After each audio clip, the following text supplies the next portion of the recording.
Well, hello and welcome to another edition of the Influence Global podcast. And I'm delighted to have the lovely Lucy Robertson with us, who is the head of brand marketing at Scene Connects. Welcome, Lucy, and thanks for joining us on the show. Thank you for having me. Yeah. So we're going to talk a lot about case studies today, because a lot of the people that listen to the show, they love to hear about what's working, and it's not just about best practice, but what can we learn. And because you're a thriving, successful agency, you've got I guess a fair few to talk with us. But before we do that, I'd love to hear a little bit about you personally and how you got into the sector we call influencer marketing. Of course. So, I started my career in influencer marketing about a decade ago now. I left university with a journalism degree and I went straight into PR, which I think is quite a natural pipeline for a lot of people that have studied journalism in the last decade. At uni, I was obsessed with YouTubers. It was kind of this huge big bang moment in the year I was studying, where a lot of people were taking the recommendations of influencers over the recommendations of things they would read in magazines or books or online.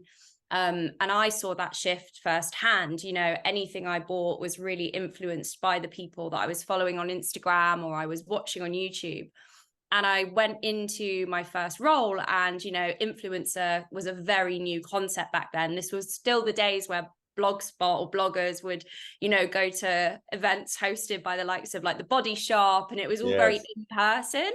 And they, got a handle on my understanding of the influencer sphere, and they sort of asked, oh, would you like to kind of run this element, maybe put some people forward? And it just kind of went from there. I then went on to We Are Social, and I ran their first influencer model in the UK. So for every originals title that was coming out, I was kind of carefully selecting relevant influencers, filmmakers, people that I felt would really have an affinity with that title, putting them forward for junket slots, creating content with them. I ended up going on to do that in 2 markets. I went out to Sydney to work on the Netflix account out there for a year as well, which was the Netflix account. Fun. Wow, that'd be really exciting. Really exciting, yeah. I'm so sorry. My door's just, could we hold for a moment? My door's just, I'm so sorry. Sure, no problem. Worst timing. I'll be right back. Yeah, you can just repeat it if you like. Yeah, perfect. I'll just repeat the last bit if that works. So yeah, after doing that in the London office, I then was asked to go out to do the same thing over in Sydney. So I was working on the Netflix account out there for a year, which was hugely exciting, really great experience. Interesting to see how it worked from a completely different market as well. And I came back to London in 2018. I got wind of Sedge, a mutual friend of mine had actually worked with her a couple of years prior to that. She was like, go meet her for a coffee, see what happens. 5 years later, I'm still with the business, which I think is, self-explanatory about how I feel about Connects.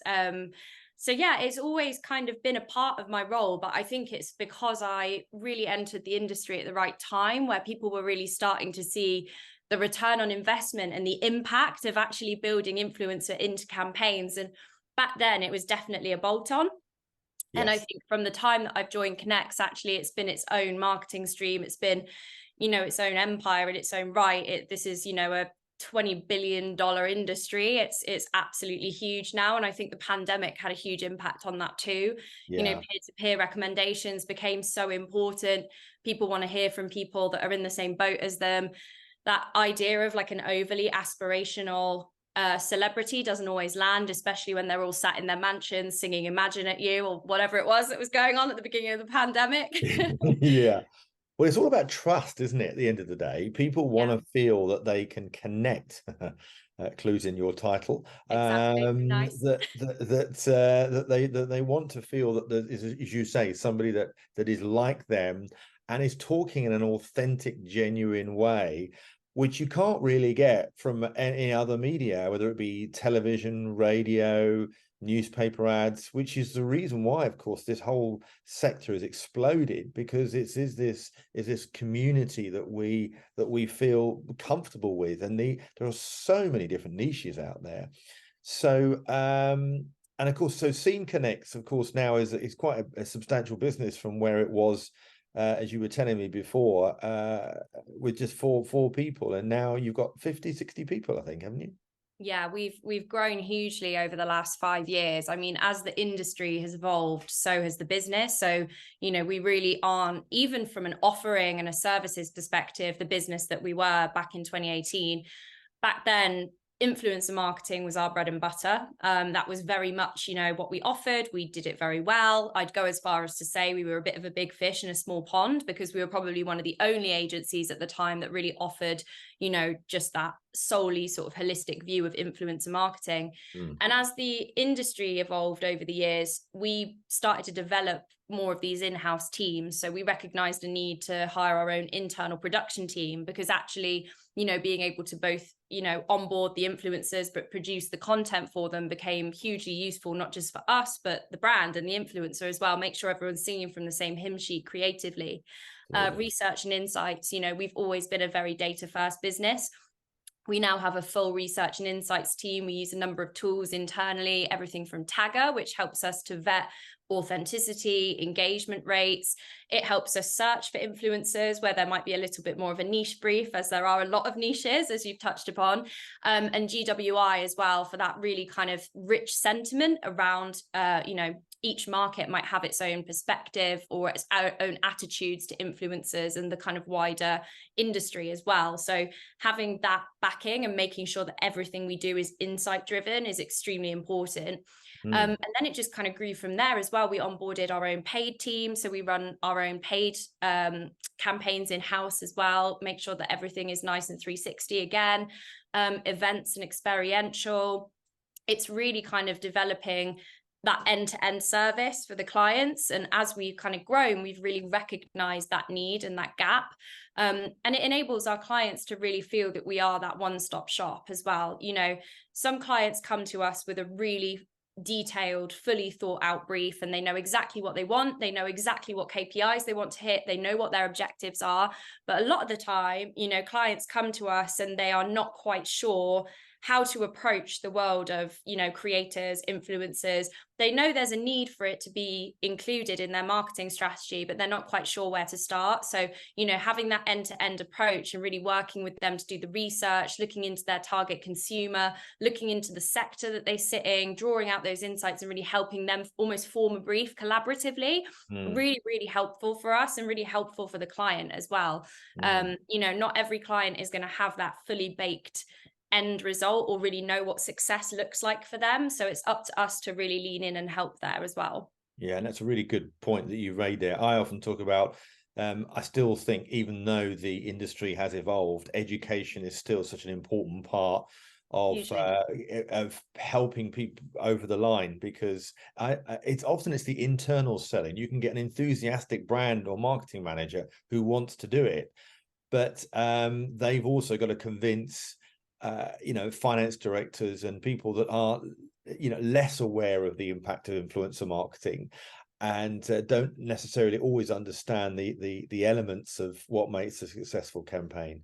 So no, that's great. So let's talk about some campaigns that you've been running over a period of time. Love to hear about, perhaps just dissect them a little bit about what sectors they were in and what the client was trying to achieve and your approach to them. Of course. So I think back a few years ago, I would say that a lot of our clients definitely sat more in the kind of like fashion and beauty space, because I think in the 2010s, that was sort of where people naturally associated influencer. They kind of thought, oh, you wouldn't make an influencer the face of a, finance app, or you wouldn't put them at the face of this like big retail brand. Let's put them forward for ASOS or Topshop or whatever it might have been that was big at the time. And again, as the industry has evolved, so has our client base. We now work in a number of sectors, anything from, FMCGs, the likes of Mars Wrigley, retail, so eBay, very.co.uk. We have a lot of booze clients, alcohol clients, LVMH, Berry Brothers. Over in the US, we've been doing some work with Number 3 Gin. And then we still do have our roots in fashion as well. H&M is one of the newest clients that we've signed. We work with Lululemon over in the US as well. So it's as diverse as the industry is, in all honesty, the reflection of our client base. And in terms of some of the work we've done, so it really like kind of nicely loops back to the point that we were making about, you know, clients coming with either an idea of something they want to do or a fully fleshed out brief. So for us, it is really all about thinking objective first. Like, what is it that you're hoping to achieve? Once we know that, once we know what your overall objective is as a business, then we can build out a full campaign for you.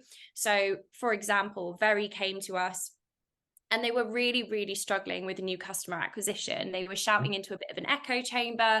They had their extremely loyal fan base who would, you know, log on every October, do the big Christmas shop, get all the kids' toys sorted, things like that. It would be the first port of call if they needed, I don't know, a new Hoover or something for the house. But they just weren't infiltrating new communities, and they could see that. They could see that in their data. So Very came to us with that kind of proposition. It was all about new customer acquisition. That's the number one objective here. Mm-hmm. So for us to be able to do that, we needed access to certain bits of data from their side. So this raises quite an interesting point about, I think, trust between kind of brand and agency as well, and how much are they kind of willing to let us see that back-end data in order to really inform our campaign in the best possible way. And Very were incredible as a client. They had a huge amount of trust in us as a business. So they gave us that access. So we basically developed an influencer model by which we had monthly, always on creators, each of them tapping into a completely different vertical. So some were, you know, women's wear, some were men's wear, some were electronics, some were home, and all range of different tiers as well. And what I mean by tiers is the follower bracket. So we had, you know, some higher tier celebrity kind of ambassadors, the likes of Frankie Bridge, and we went all the way down to kind of more micro nano tier influencers, because what we were trying to demonstrate to Very is we need to figure out like who sells for you, like who really cares about you as a brand, like who has that consumer base that is really going to kind of repeatedly make those visits to the site and ultimately hopefully convert. Mm-hmm. So by having that access to that data, we were able to set up Google Analytics links for each of these influencers. It gave us a huge amount of insight. I mean, we were able to look at everything from kind of like dwell time on site, average basket value, things like that. I remember we had a couple of really strange anomaly situations where, you know, someone might put up a link on their Instagram stories for a set of curtains, and you'd get one random user go through the motions and buy a sofa. So you do get these very strange anomaly situations where you think, was that person already in the market for a sofa? Who knows? And what we actually found after a couple of months of running it was there was definitely sort of a very specific type of influencer that was really driving results for them. And it was a kind of, you know, mum, most likely based outside of London, perhaps has like recently moved into a new house, perhaps is renovating, couple of kids, really down to earth, really relatable, isn't pushing anything that's too high value. It's like really easy, simple things like, you know, I want to look great when I'm, you know, doing the kids drop off at school, and here's this amazing dress I found on Very. Oh, and while I was there, I picked up these amazing candle holders to really spruce up my dining room table. That was the kind of stuff that was really landing with the right audience. So we actually had this really flexible contract with our influencers, whereby if they were, you know, performing really well, we would continue kind of keeping them in this model. If we felt that we wanted to dial in some fresh faces, we also had that flexibility as well. So we were able to be really agile through reporting month on month. And by the end of the year, we saw a 400% increase in new site visitors. Wow. 87% of their customers were new customers. And for every pound that they spent with us, they saw a £17 return. So I think this campaign taught us a lot of lessons and actually gave us a lot of like almost like sustenance going forward to kind of pitch this into future clients, which is a few things. Number one is that you're really not going to see success overnight, and you're not going to see results like that from like a 1 month campaign where you get a few influencers and everyone does one drop of content. There's a Forrester stat, which is that you need to see a piece of branded content about 11.4 times before you convert, which we have found to be very, very true. In terms of like an always on model, that equates to probably about 3 months of content from an influencer. And that is really the minimum amount of time that you would need to have someone in the mix before you start to see that conversion, because there's so much going on Of course online. There's a there lot is. of oversaturation. There's a lot of like ads in your face. There's a lot of influencer marketing. It's a really, really oversaturated industry. So you have to really get to that point where you're cutting through with their followers and you're really getting noticed. And that does take a little bit of time. You also need to build up the trust that this influencer actually likes the brand. You know, if they're just doing a one-off post, that just feels a bit one and done, over and done with. So, you know, the longevity of that campaign really helped us get to that point. And I think also the agility, like the ability to, you know, start off with this sort of really broad, sort of diverse mix of influencers, dealing with different sectors, you know, different follower types, but then actually looking at that data month on month and making changes based on what you're seeing is really, really important, because that's where there's no one size fits all. You cannot apply the same model to every single brand because they will have different objectives, different audiences. It has to kind of be a little bit of test and learn to a degree. So that's kind of, you know, a campaign where I felt we took a considerable amount of learnings away from it on both sides. Yeah, no, and it's really interesting to hear you say that, and the detail behind all of these aspects is so important. I mean, I think it's also about managing the expectations of clients that are new to Totally. influencer marketing, and they see these successes online. So if we use all these influencers and they're charging X £100 or £1,000 per post, how Yeah. do we know that we're going to get a return? Because actually, influencer marketing delivers amazing ROI when done well, using the right people and the right content. It Yeah. can also not work Yeah. when you're using the wrong influencers and your expectations are very short-lived, aren't they?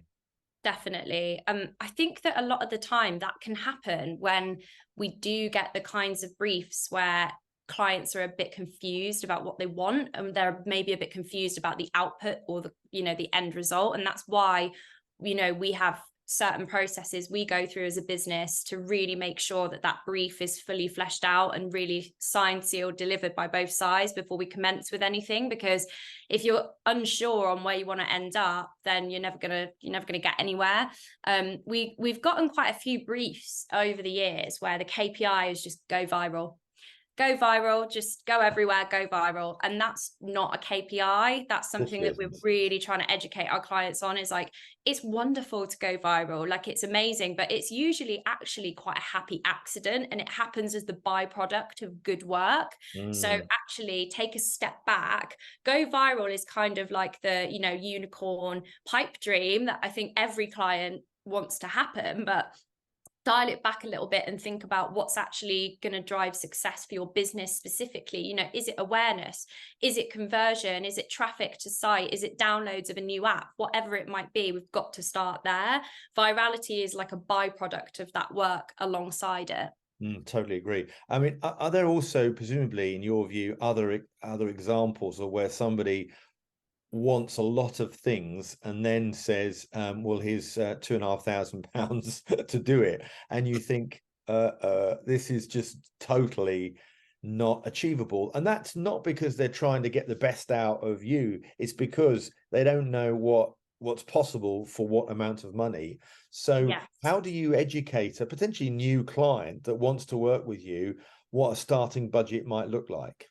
It's a really good question because, you know, let's address the elephant in the room. It's been quite a tough year for a lot of businesses. It's been quite a tough couple of years, really. And I think that, you know, more than ever now, our clients are having to really prove down to the last penny the worth of onboarding an agency. So, you know, we really empathize with that. And it's really, you know, our job to actually get that decision over the line and really make them understand, like, what are they buying in effectively? Like, what's the return on investment for them? So conversation that we usually have, and obviously, you know, we have our minimum spend brackets. Like, we're still a business, we still need to set those parameters for ourselves, but we will have a conversation with the client, get a little bit of an understanding of what kind of budget they're working with, and then if we feel that that works for us, and if we feel that with that budget we can do something that still meets the objective, because I think that's the thing, sometimes you could say yes, but you might know in the back of your head, actually, it's just not going to generate enough buzz, it's not going to generate enough content. Like, you know, we want to be doing the best possible job for our clients, and sometimes that actually starts with saying, I'm really sorry that we can't execute what you want with the budget you've given us. If we feel that it can work, then we would always give a complete menu of costs. So based on that overarching objective, so whether that is, like I say, awareness, traffic, conversion, engagement, downloads, footfall even, we would then build out a menu for them, and that gives the client that, you know, autonomy and that agency to kind of go through and cherry pick. But what they see is the benefit of each of those line items. So for example, if we were to be, you know, quite confident that actually a paid campaign is the right way to go based on the objective they've given us, they would see a snapshot of what that return on investment looks like based on the spend. Same again for if we were going to say, you know, you're looking to really drive brand love amongst a specific community, we would really recommend this is done by an in-person event that feels really curated amongst the right tastemakers. We would, you know, we would KPI this at X amount of footfall. It's really important the client kind of sees what they're buying. And I think that there can be, you know, a bit of like smoke and mirrors sometimes with, you know, costings and outcomes and things like that. So for us, it's really important to be as upfront as possible. Here's a snapshot and here's what that looks like. And then we would go into the scoping phase anyway, where they would actually get quite a lot of information about those estimated KPIs and the guaranteed KPIs before they sign the dotted line. Just it's definitely been something we've always done as a business, but particularly in the last year we've seen the worth in like really kind of hand holding our clients like, through that process, because they have their own stakeholders. Like I say, they need to prove the worth down to every last penny. So it's really important we let them know, like, here's on a page what it is you're buying. Yeah. I mean, also, I'm guessing you've had experiences of new clients wanting to test budget and start with something smaller, so that rather than coming to you with £100,000 budget per se, or any agency with that amount of money, you know, that's not an easy decision if it all falls over. Whereas, you know, if it was a more modest budget, that and also it's about the agency or the brand testing and measuring to perfect. You know, I've often found that first campaigns aren't always the best ones, because of you're working with people, you're working with data, and these two things take time. And the example that you gave with Very was a very good one, funny enough, that showed how working with influencers over a longer period of time is definitely the way forward. I love your stats about, you know, seeing it 11 times. It's really, really important. But how do we encourage people to, you know, let's just say it was a test budget, because, and let's just say like 10,000-15,000 pounds or something. You're going to know, what are we going to do to prove this is going to work? Because we know there's a bigger budget there. We know we can work with this client, but they have to sell it in full. How do you get around that obstacle?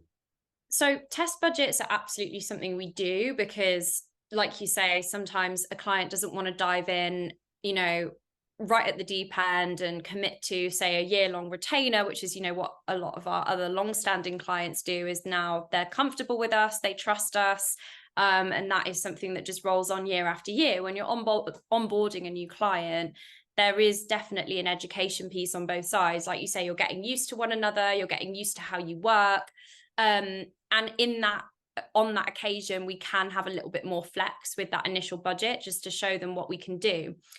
That being said, I think that there is still, you know, a need our side to be really firm on like what we need for success, and, you know, the ingredients that we need for success. And as I kind of mentioned before, there is probably like a bracket by which we would say, if it falls underneath this, we physically cannot do it, because it doesn't meet a certain requirement for us to do the job well. You know, there's still, with the nature of what we do, there's obviously an agency fee, but by and large, like the vast majority of the budget the client's giving us is going out the door, like whether that is going on an event space, whether that is going on influencer payment, whether that's going on paid media. So, you know, for us, it's about really demonstrating like where and in what output is that budget best spent to meet the overall objective. We will show you a kind of breakdown, and we'd always show kind of incrementally, you know, if you were to be able to spend an extra, even if it was like 5 to 10K, if we could plug that into paid media, this is what it could do in terms of getting you that bit closer to your objective. So I think it's just always really important to have that openness with your clients as well. I think test budgets, you have to have a bit of a understanding between agency and client that this isn't going to be your showstopper moment. This isn't going to help you reach that quote virality, unquote. And if it does, it's a really happy accident, because when you're dealing with a test budget, that is really, in, you know, our view, a way for a brand to understand like our work ethic as a business, how much we understand the space.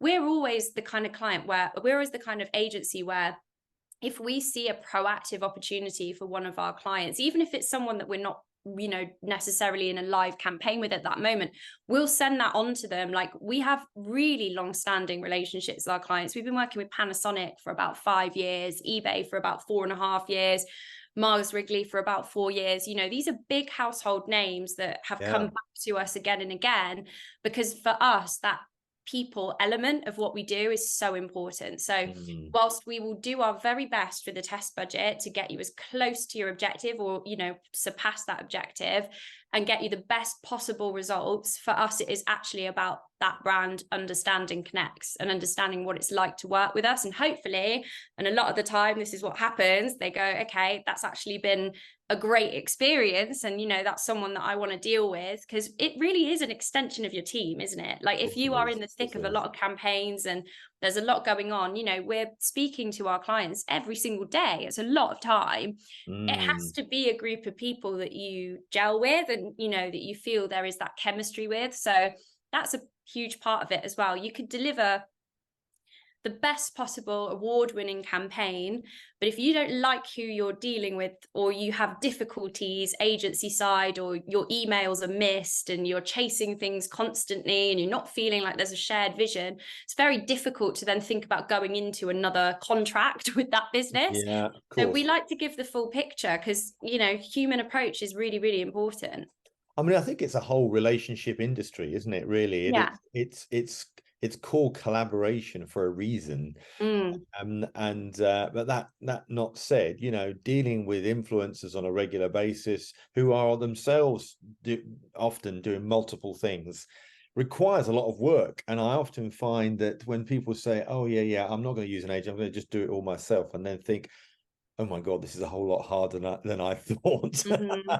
And I always say, work with experts. They know, and that's the same for anything in life. You know, I'm not about to learn how to fit a bath in, it's called phone a plumber. You know, it's about having these experts.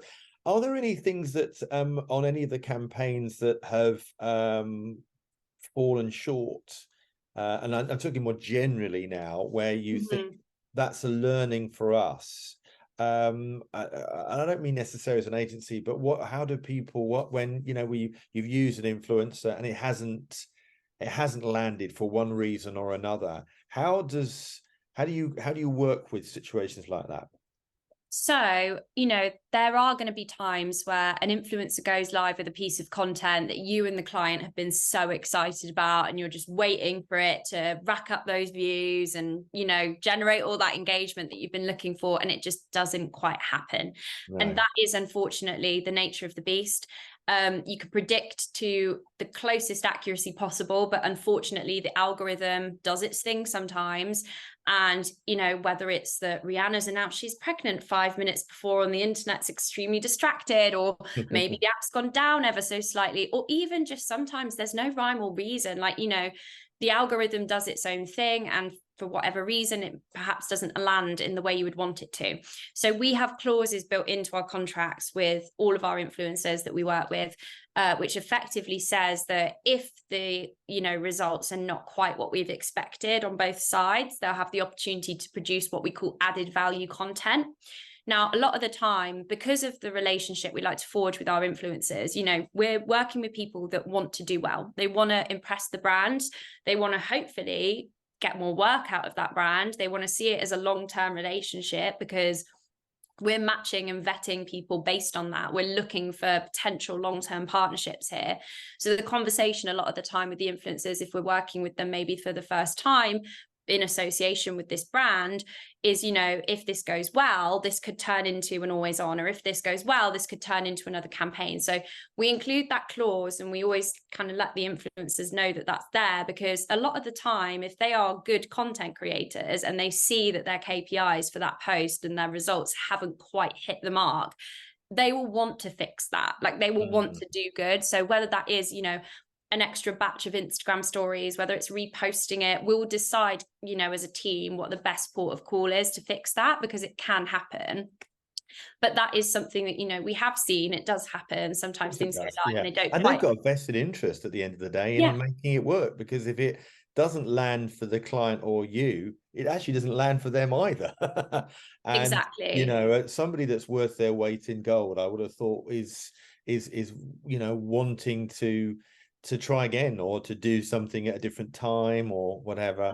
100%. Okay, this is great. And what would you say was your most successful post, or something that has created viral, something amazing that you've recalled that you think, wow, why on earth did that do so well, or anything that springs to mind?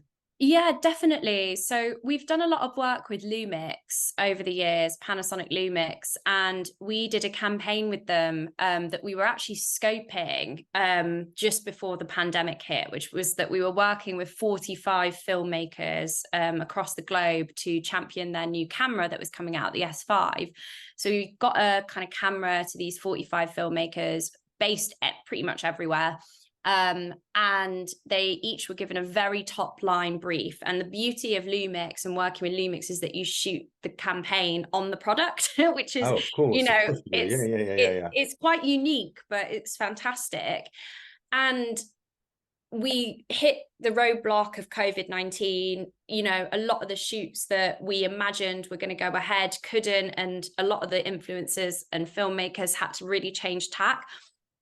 And I think because of that, I don't know what it was, but I think we just expected the campaign to look very different to what we'd scoped. But actually, because these people were out and about all over the world, they were in very kind of COVID safe conditions. You know, I'm talking like in the middle of nowhere, like stuck in Indonesia, one of them, you know, spread all across the US, which obviously is so rich in terms of like, you know, the look and feel of every state. We had a few over in the UK, we had a couple of dotted across Europe, and whilst they had all these limitations on what they could shoot, what came back was so diverse and rich and beautiful. And you know, we had gorgeous shots of mountains, we had deserts, and it was just in this time where people were shooting from their bedrooms by and large. So actually to have all of this COVID safe content that was just so breathtaking, and I think for us a real lesson of like, this is influencer content, like this is what influencer content can look like. I think, you know, don't limit yourself to thinking you have to stand in a room posing with a product. Like that's not, you know, you can... Absolutely right. Well, you've highlighted something there which I think is quite interesting. Is one of the things that came out of COVID was emotion. Yes. People were touched by human interest stories more than anything else. And the great thing about the lens is it helps, you know, 1,000 pictures tells a story, doesn't it? Often the case. So I can imagine how and why that was so successful. And when I look at some of my content on my Instagram or TikTok or whatever, not mine, but on my own feed rather, and I see some of these amazing sites around the world that have obviously been taken on amazing cameras. Those are the ones I share. Those are the ones I comment. So, you know, I often we often forget, don't we, as to what attributes we take as consumers about why we share and why we like something. 100%. We should apply those to campaigns and ideas. Well, Lucy, it's been fabulous talking to you today, and real deep dive. You obviously know your craft very, very well. Lastly, I'd love to know who's influenced you. Oh my word, that is such a good question. Can I have just 1 sec to think about this? Because when you mentioned that just before, I was like, I know that I have an answer for this, but it's so hard to think when you're fully in the mix of the influence world. And I know that I can come up with a good one line. Just give me just one sec. Yeah, sure, no problem. If that's okay. Who influences me? Gosh, so many people do.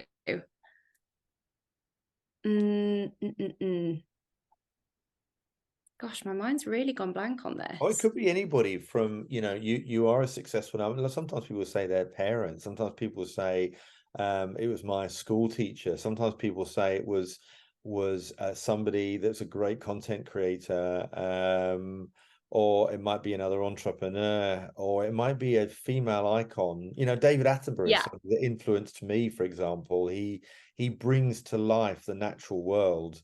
And I remember once I saw him on one of these programs, and he's over 90, and he still makes my hairs on my arm, raise up. So who's yours?